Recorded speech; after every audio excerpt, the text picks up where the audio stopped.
Welcome, boils and ghouls, to tonight's reading series. While we had prepared The Telltale Heart, a better story considering what's going on in the world, The Pit and the Pendulum. But first, a little mood. There we are. A little fire, a little storytelling. A little story. Shall we begin?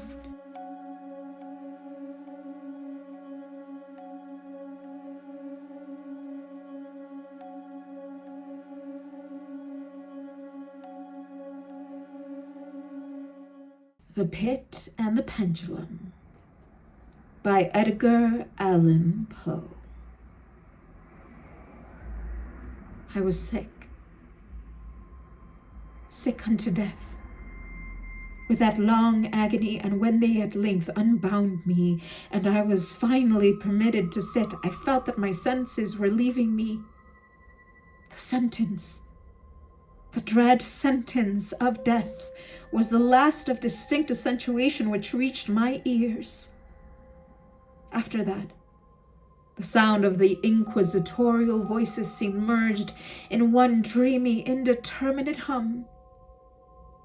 It conveyed to my soul the idea of revolution, perhaps from its association in fancy with the burr of a mill wheel. This only for a brief period, for presently I heard no more. Yet for a while I saw, but with how terrible an exaggeration, I saw the lips of black-robed judges. They appeared to me whiter than the sheets upon which I traced these words, and thin even to grotesqueness. Thin with the intensity of their expression of firmness, of immovable resolution, of stern contempt of human torture. I saw that the decrees of what to me was fate were still issuing from those lips. I saw them writhe with a deadly locution. I saw them fashion the syllables of my name, and I shuddered. Because no sound succeeded, I saw too for a moment of delirious horror the soft and nearly imperceptible waving of the sable draperies which enwrapped the walls of the apartment. And then my vision fell upon the 7 tall candles upon the table. At first, they wore the aspect of charity and seemed white and slender angels who would save me. But then, all at once, there came a most deadly nausea over my spirit, and I felt every fiber in my frame thrill as if I had touched the wire of a galvanic battery, while the angel forms became meaningless specters with heads of flames, and I saw that from them there would be no help. And then there stole into my fancy, like a rich musical note, the thought of what sweet rest there must be in the grave. The thought came gently and stealthily, and it seemed long before it attained full appreciation. But just as my spirit came at length properly to feel and entertain it, the figures of the judges vanished, as if magically from before me. The tall candles sank into nothingness. Their flames went out utterly. The blackness of darkness survened. All sensations appeared swallowed up in a mad rushing descent of the soul into Hades. Then silence and stillness. Night was the universe. I had swooned, but still will not say that all of consciousness was lost. What of it there remained, I will not attempt to define or even to describe, yet all was not lost.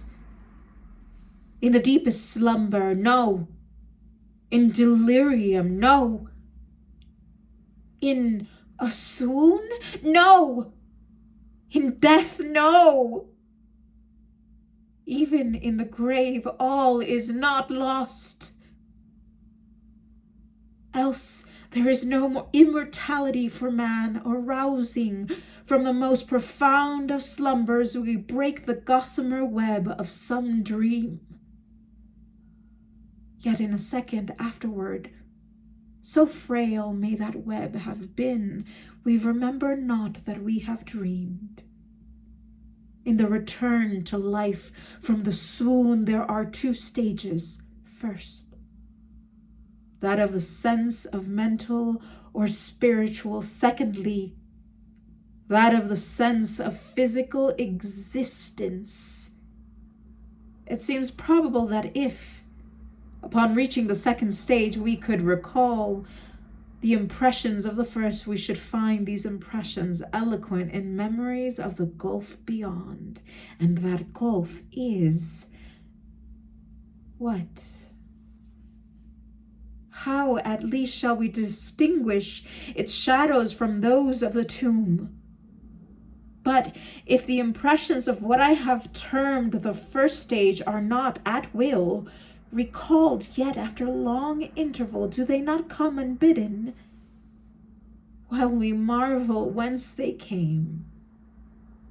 He who has never swooned is not he who finds strange palaces and wildly familiar faces in coals that glow. Is not he who beholds floating in mid-air the sad visions that the many may not view. Is not he who ponders over the perfume of some novel flower, is not he whose brain grows bewildered with the meaning of some musical cadence who has never before arrested his attention? Amid frequent and thoughtful endeavors to remember, amid earnest struggles to regather some token of the state of seeming nothingness into which my soul had lapsed, there have been moments when I have dreamed of success. There have been brief, very brief periods when I have conjured up remembrances which the lucid reason of a later epoch assures me could have had reference only to that condition of seeming unconsciousness. The shadows of memory tell indistinctly of tall figures that lifted and bore me in silence down, down, still down, till a hideous dizziness oppressed me at the mere idea of interminableness of the descent. They tell also of a vague horror at my heart, on account of that heart's unnatural stillness. Then comes a sense of sudden motionlessness throughout all things, as if those who bore me a ghastly train had outrun in their descent the limits of the limitless and paused from the wearisomeness of their toil. After this, I call to mind flatness and dampness, and then all is madness, the madness of a memory which busies itself among forbidden things. Very suddenly there came back to my soul motion and sound, the tumultuous motion of the heart, and in my ears the sound of its beating. Then a pause, in which all is blank. Then again sound, and motion and touch, a tingling sensation pervading my frame. Then the mere consciousness of existence without thought, a condition which lasted long. Then, very suddenly, thought and shuddering terror and earnest endeavor to comprehend my true state. then a strong desire to lapse into insensibility, then a rushing revival of soul and a successful effort to move, and now a full memory of the trial, of the judges, of the sable draperies, of the sentence, of the sickness, of the swoon. Then entire forgetfulness of all that followed, of all that a later day and much earnestness of endeavor have enabled me vaguely to recall. So far I had not opened my eyes. I felt that I lay upon my back unbound. I reached out my hand, and it fell heavily upon something damp and hard, and there I suffered it to remain for many minutes, while I strove to imagine where and what I could be. I longed, yet dared not to employ my vision. I dreaded the first glance at objects around me. It was not that I feared to look upon things horrible, but I grew aghast lest there should be nothing to see. At length, with a wild desperation at heart, I quickly unclosed my eyes. My worried thoughts then were confirmed. The blackness of eternal night encompassed me. I struggled for breath. The intensity of the darkness seemed to oppress and stifle me. The atmosphere was intolerably close. I still lay quietly and made effort to exercise my reason. I brought to mind the inquisitorial proceedings and attempted from that point to deduce my real condition. The sentence had passed, and it appeared to me that a very long interval of time had since elapsed. Yet not for a moment did I suppose myself actually dead. Such a supposition, notwithstanding what we read in fiction, is altogether inconsistent with real existence. But where and in what state was I? The condemned to death, I knew, perished usually at the autos da fe, and one of these had been held on the very night of the day of my trial. Had I been remanded to my dungeon to await the next sacrifice,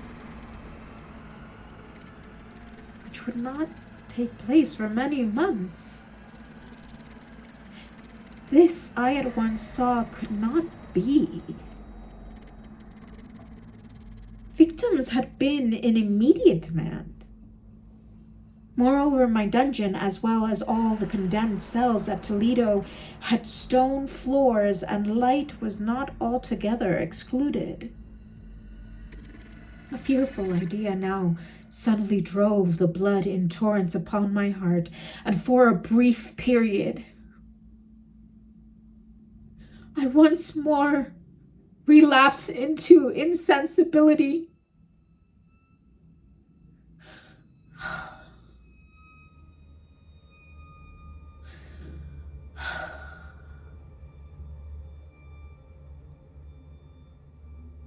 Upon recovering, I at once started to my feet, trembling convulsively in every fiber. I thrust my arms wildly above and around me in all directions. I felt nothing, yet dreaded to move a step, lest I should be impeded by the walls of a tomb. Perspiration burst from every pore and stood in cold, big heads upon my forehead. The agony of suspense grew at length intolerable, and I cautiously moved forward. with my arms extended and my eyes straining from their sockets in the hope of catching some faint ray of light. I proceeded for many paces, but still all was blackness and vacancy. I breathed more freely.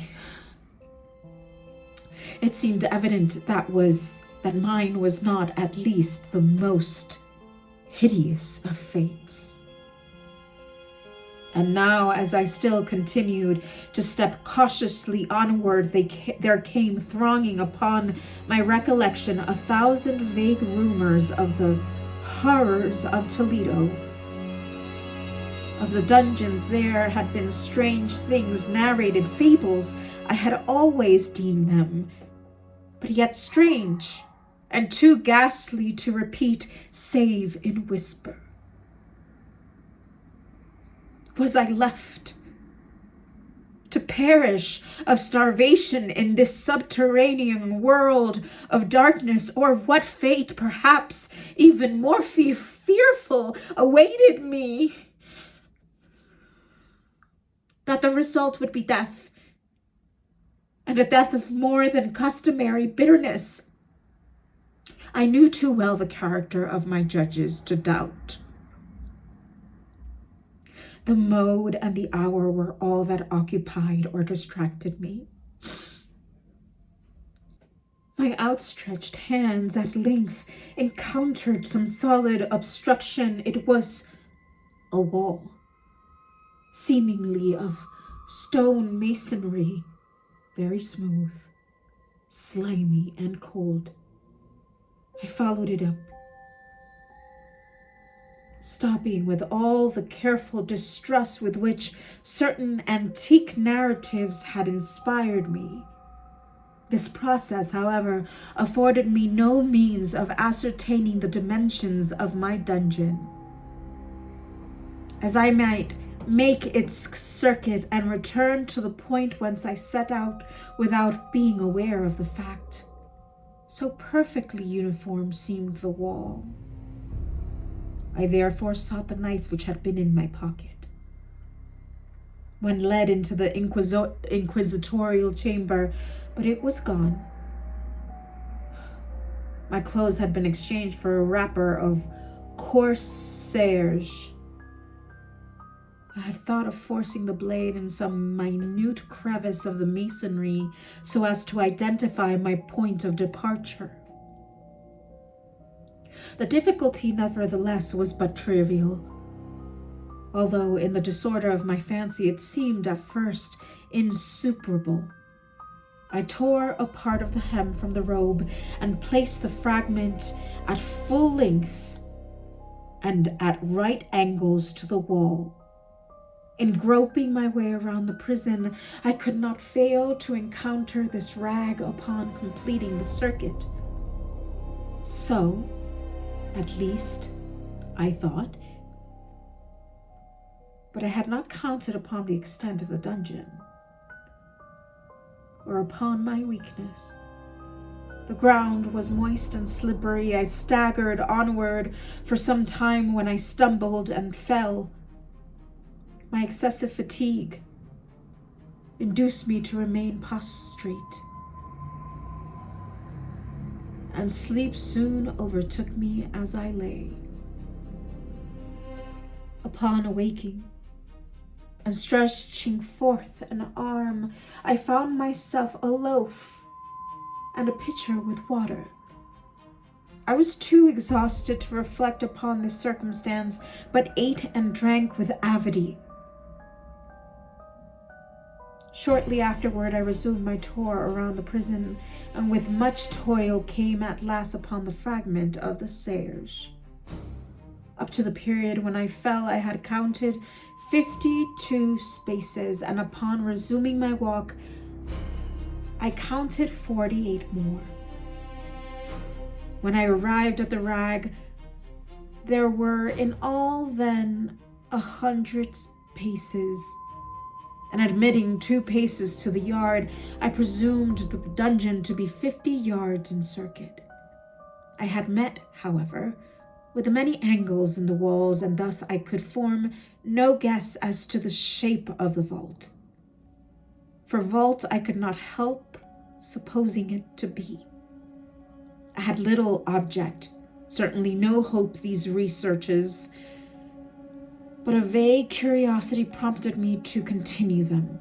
Quitting the wall, I resolved to cross the area of the enclosure. At first I proceeded with extreme caution, for the floor, although seemingly of solid material, was treacherous with slime. At length, however, I took courage, and I did not hesitate to step firmly, endeavoring to cross in as direct a line as possible. I had advanced some 10 or 12 paces in this manner when the remnant of the torn hem of my robe became entangled between my legs. I stepped on it and fell violently to my face. In the confusion attending my fall, I did not immediately apprehend a somewhat startling circumstance which yet in a few seconds afterward, and while I still lay prostrate, arrested my attention. It was this. My chin rested upon the floor of the prison, but my lips and the upper portion of my head, although seemingly at a less elevation than the chin, touched nothing. At the same time, my forehead seemed bathed in a clammy vapor, and the peculiar smell of decayed fungus arose to my nostrils. I put forward an arm and shuddered to find that I had fallen at the very brink of a circular pit, whose extent, of course, I had no means of ascertaining at the moment. Groping about the masonry just below the margin, I succeeded in dislodging a small fragment and let it fall into the abyss. For many seconds, I hearkened to its reverberation as it dashed against the sides of the chasm in its descent. At length there was a sullen plunge into water, succeeded by loud echoes.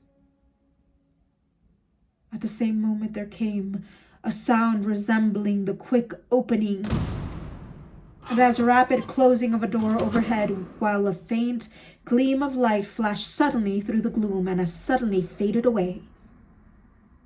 I saw clearly the doom which had been prepared for me, and congratulated myself upon the timely accident by which I had escaped. Another step before my fall, and the world had seen me no more, and the death just avoided was of the very character which I had regarded as fabulous and frivolous in the tales respecting the Inquisition. To the victims of its tyranny, there was the choice of death with its direst physical agonies, or death with its most hideous moral horrors. I had been reserved for the latter. By long suffering, my nerves had been unstrung, until I trembled at the sound of my own voice, and had become in every respect a fitting subject for the species of torture which awaited me. Shaking in every limb, I groped my way back to the wall, resolving there to perish rather than risk the terrors of the wells, of which my imagination now pictured many in various positions about the dungeon. In other conditions of mind, I might have had the courage to end my misery at once by a plunge into one of these abysses. But now I was the veriest of cowards. Neither could I forget what I had read of these pits, that the sudden extinction of life formed no part of their most horrible plan.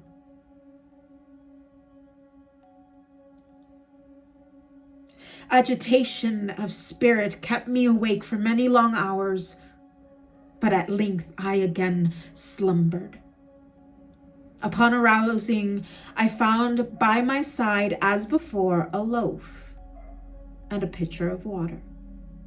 A burning thirst consumed me, and I emptied the vessel at a draught.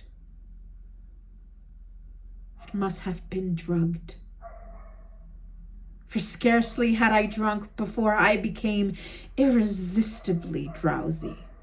A deep sleep fell upon me, a sleep like that of death. How long it lasted, of course, I know not. But when, once again, I closed my eyes, the objects around me were visible.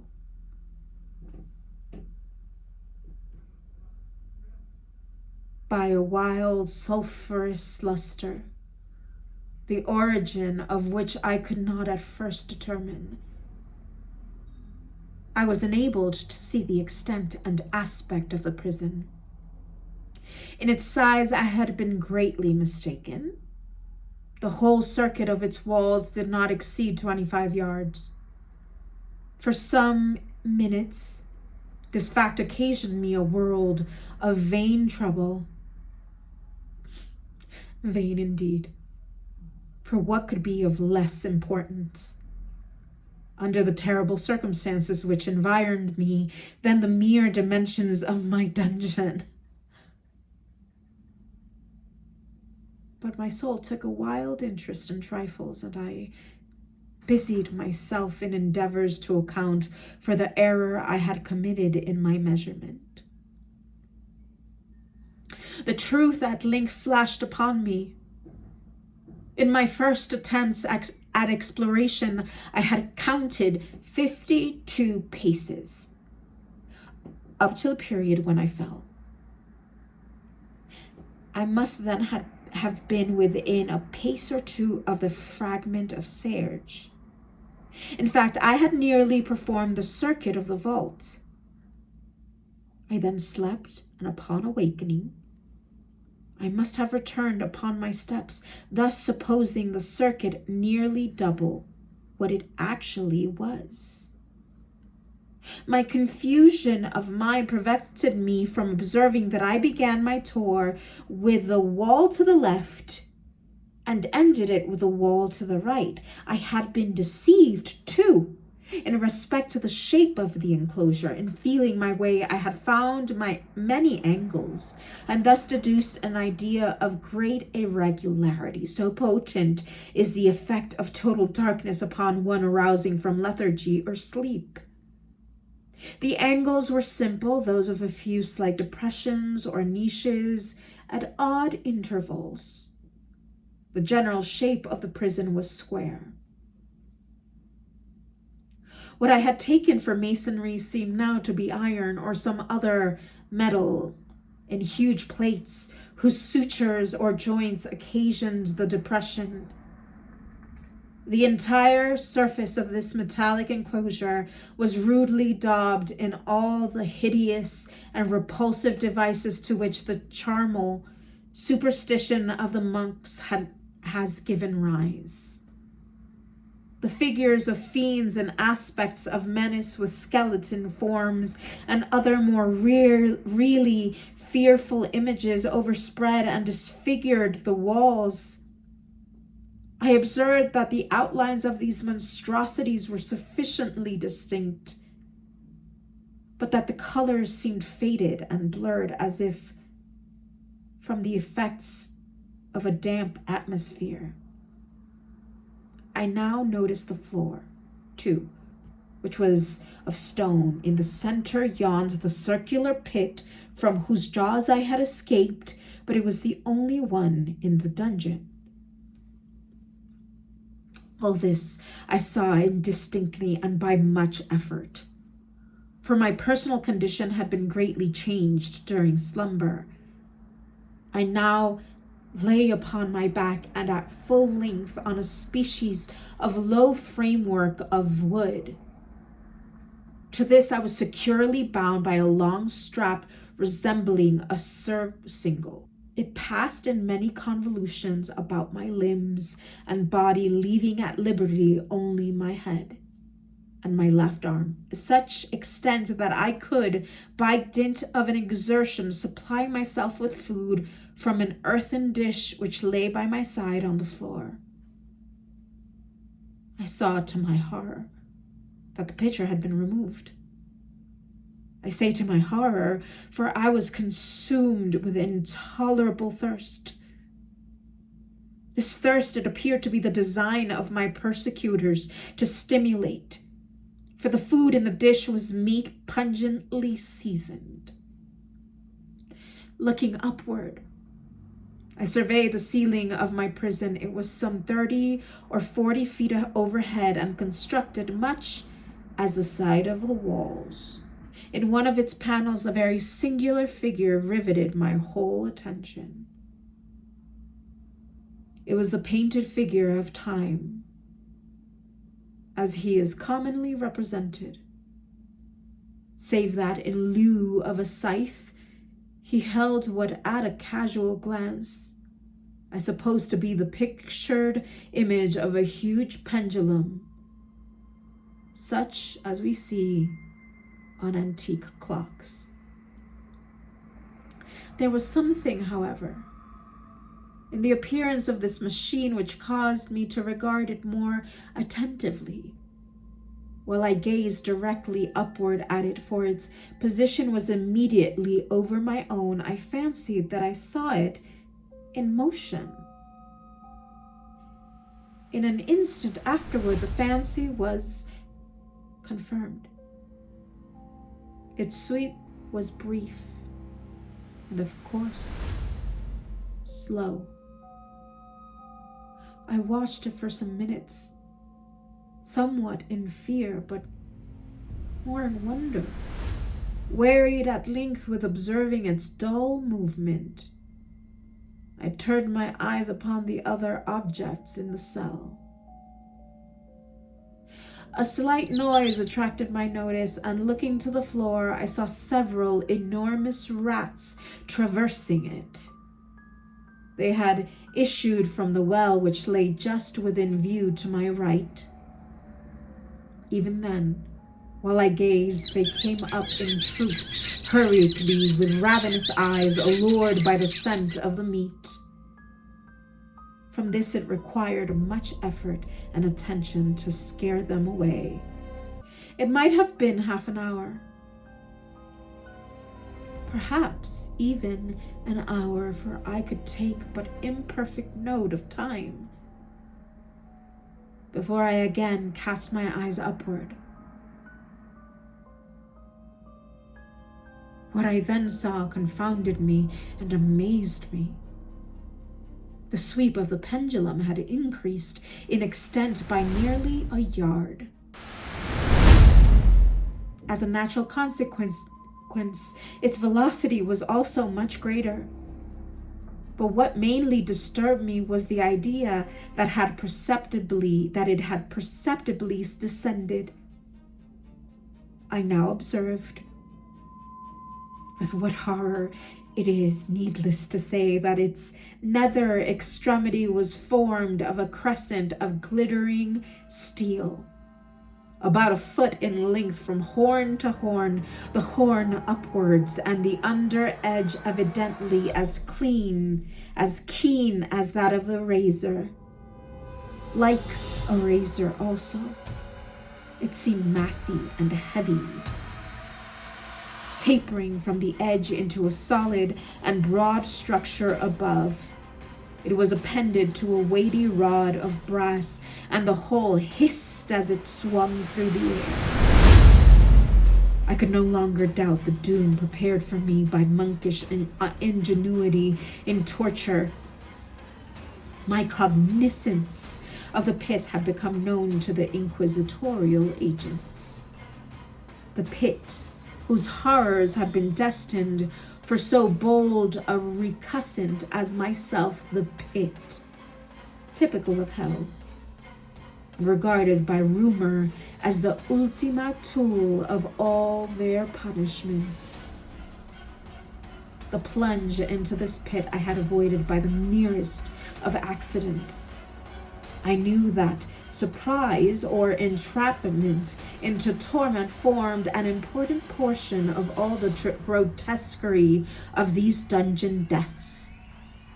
Having failed to fall, it was no part of the demon plan to hurl me into the abyss, and thus, there being no alternative, a different and a milder destruction awaited me.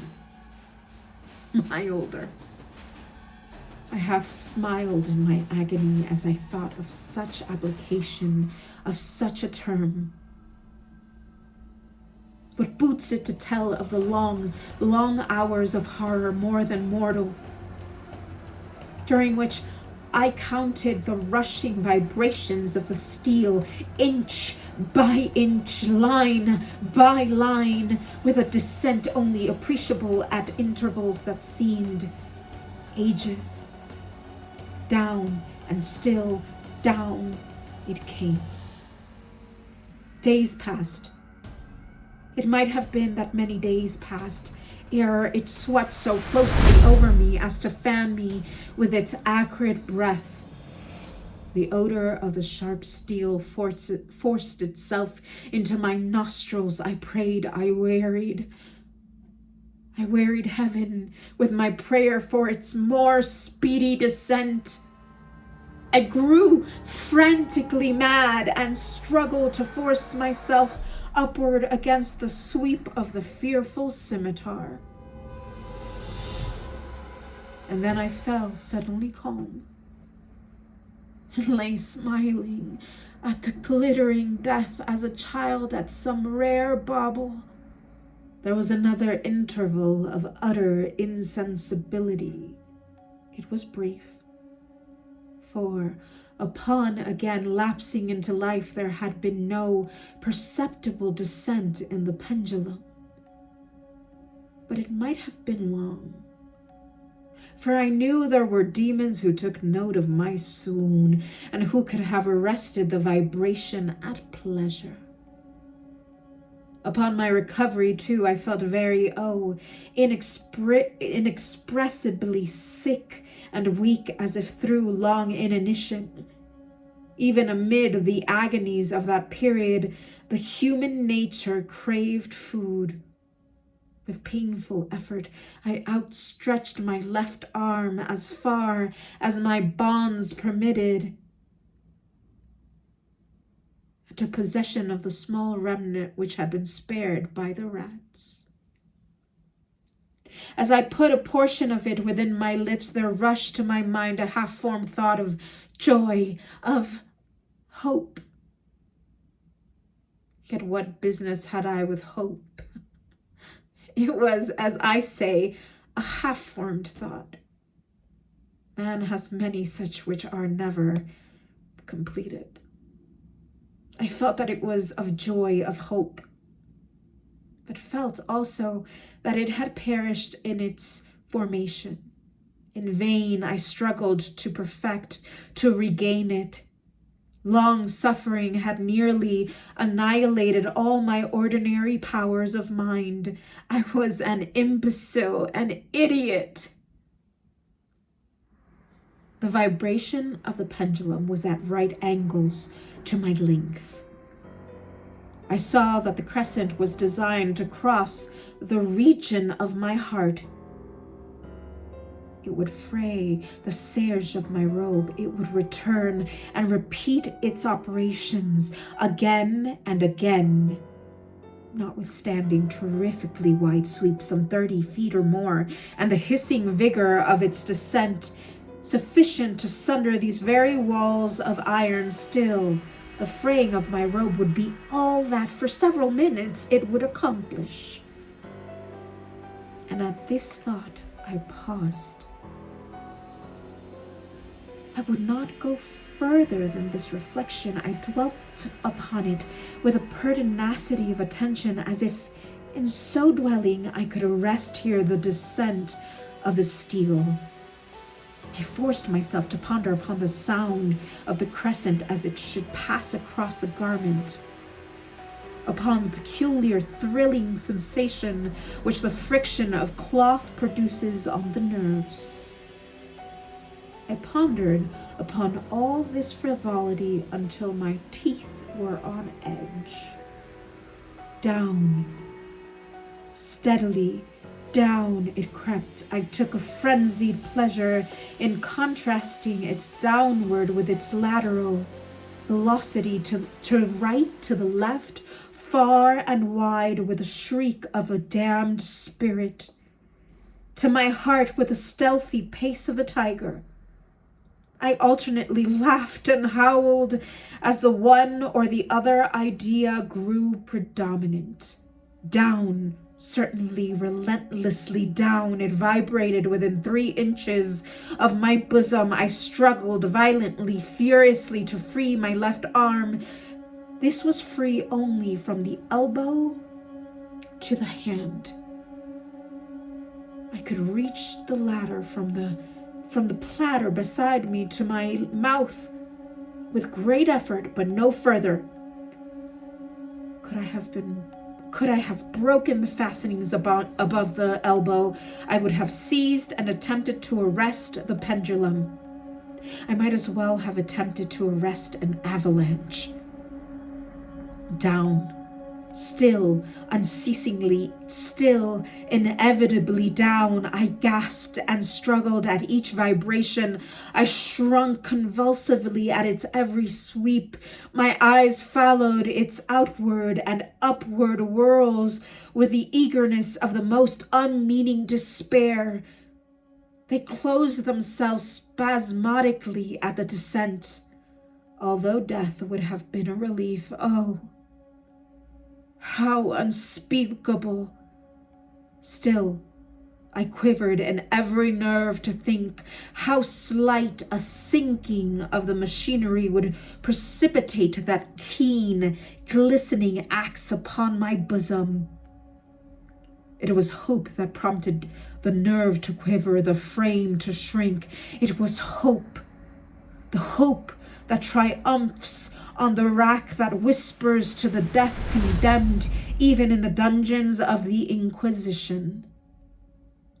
I saw that some 10 or 12 vibrations would bring the steel in contact with my robe. And with this observation, there suddenly came over my spirit all the keen, collected calmness of despair. For the first time during many hours, or perhaps days, I thought. It now occurred to me that the bandage or surcingle which enveloped me was unique. I was tied by no separate cord.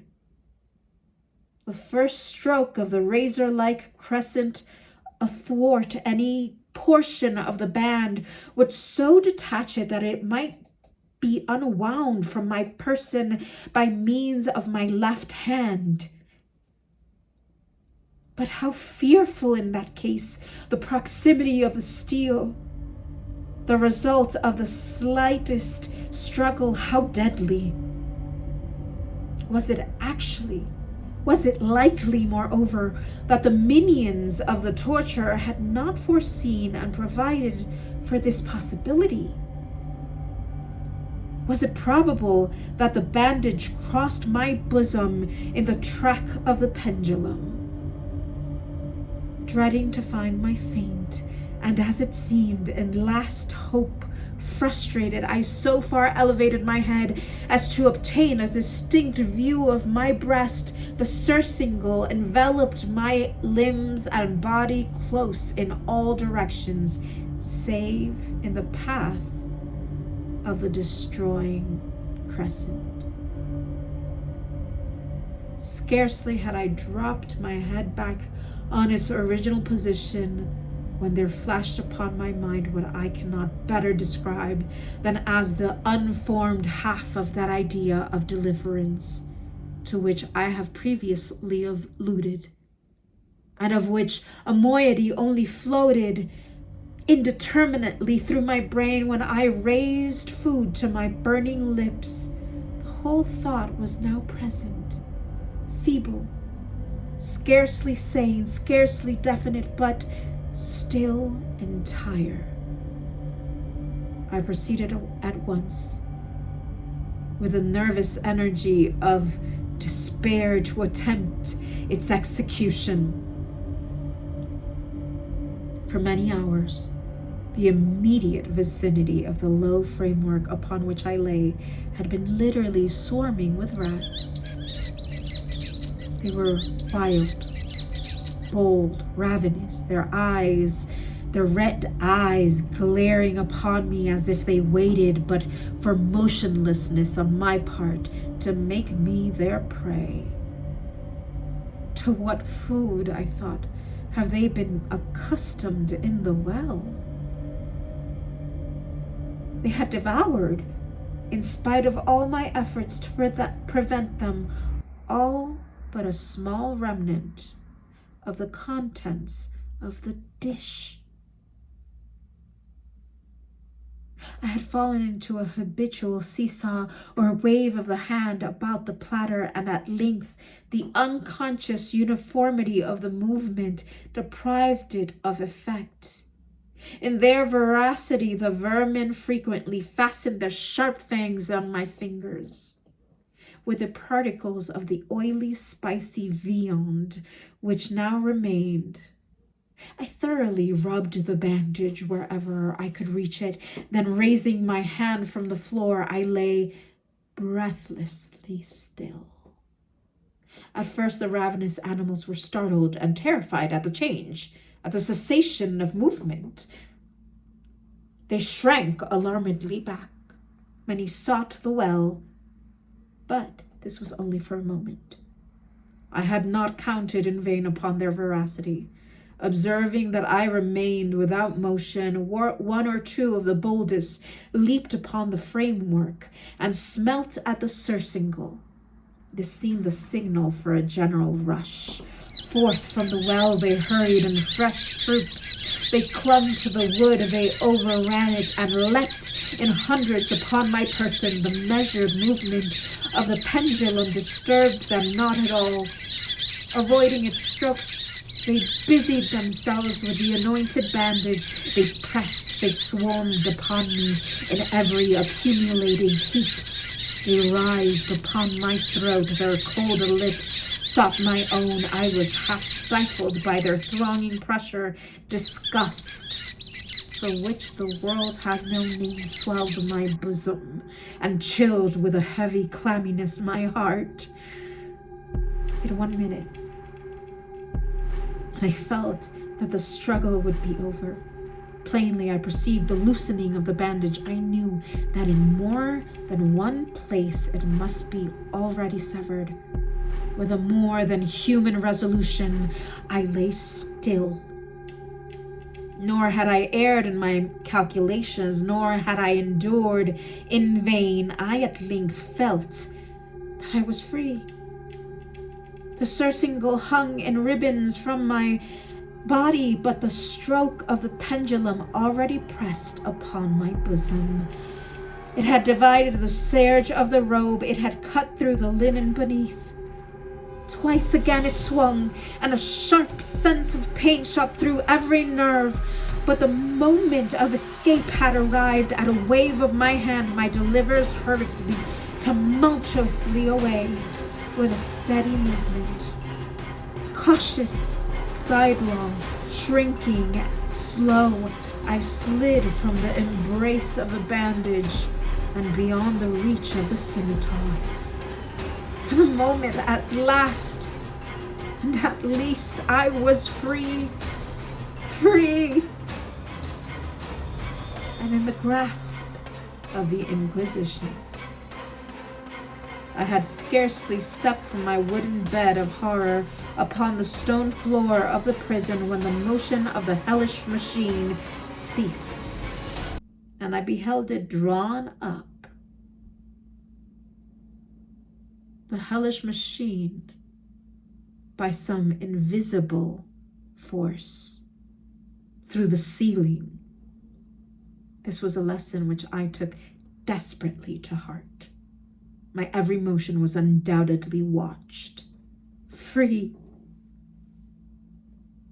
I had but escaped death in one form of agony, to be delivered unto worse than death in some other. With that thought, I rolled my eyes nervously around on the barriers of iron that hemmed me in. Something unusual, some change, which at first I could not appreciate distinctly. It was obvious had taken place in the apartment. For many minutes of a dreamy and trembling abstraction, I busied myself in vain, unconnected conjecture. During this period, I became aware for the first time of the origin of the sulphurous light which illumined the cell. It proceeded from a fissure about half an inch in width, extending entirely around the prison at the base of the walls, which thus appeared and were completely separated from the floor. I endeavored, but of course in vain, to look through the aperture. As I arose from the attempt, the mystery of the alteration in the chamber broke at once upon my understanding. I have observed that although the outlines of the figures upon the walls were sufficiently distinct, yet the colors seemed blurred and indefinite. These colors had now assumed and were momentarily assuming a startling and most intense brilliancy that gave to the spectral and fiendish portraitures an aspect that might have thrilled even firmer nerves than my own. Demon eyes of wild and ghastly vivacity glared upon me in 1,000 directions where none had been visible before, and gleamed with the lurid luster of a fire that I could not force my imagination to regard as unreal. Unreal! Even while I breathed, there came to my nostrils the breath of the vapor of heated iron. A suffocating odor pervaded the prison. A deeper glow settled each moment in the eyes that glared at my agonies. A richer tint of crimson diffused itself over the pictured horrors of blood. I panted. I gasped for breath. There could be no doubt of the design of my tormentors. Oh, most unrelenting. Oh, most demonic of men. I shrank from the glowing metal to the center of the cell. Amid the thought of the fiery destruction of that impended, the idea of the coolness of the well came over my soul like balm. I rushed to its deadly brink. I threw my straining vision below. The glare from the enkindled roof illumined its inmost recesses, yet for a wild moment did my spirit refuse to comprehend the meaning of what I saw. At length it wrestled its way into my soul. It burned itself in upon my shuddering reason. Oh, for a voice to speak. Oh, horror. Oh, any horror but this.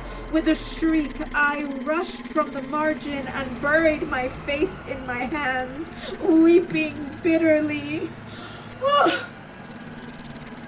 The heat rapidly increased, and once again I looked up, shuddering as with a fit of the ague.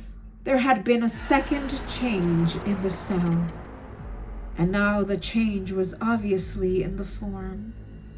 As before, it was in vain that I at first endeavored to appreciate or understand what was taking place, but not long was I left in doubt.